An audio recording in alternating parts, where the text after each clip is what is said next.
una uwezo wa kumwomba mpenzi wako shilingi ngapi akakupa? 500. 500? 500 tu. Maana uwezi kumwomba zaidi ya 500. Jamani, 500 hii. Sasa 500 inakusaidia nini anayokupa mpenzi 500? Si vocha. 500 na vocha? Uwezi kuzidisha hapo. Maana ukizidisha hapo hawezi kukupa. Si hawezi kunipa.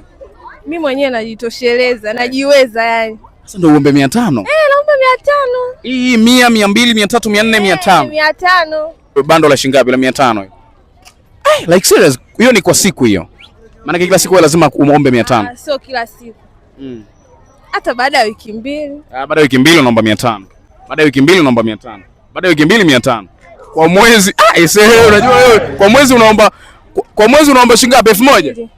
Kwa mwezi unaomba 2000. Fanye kama kila wiki labda analipa 500 na maana kwa mwezi shilingi ngapi? 2000. Kwa mpenzi wako kwa mwezi unamwomba 2000 tu. Ulishawahi kuzidisha kumwomba 10,000? Sijawahi. 2000 yenyewe kama yenyewe? Sijawahi. Ni 500 tu. 500 tu. Ndio umemweka kwenye level hizo au? Sijamweka kwenye level hizo. Najiweza. Unajiweza. Mwenyewe unapiga kazi zako.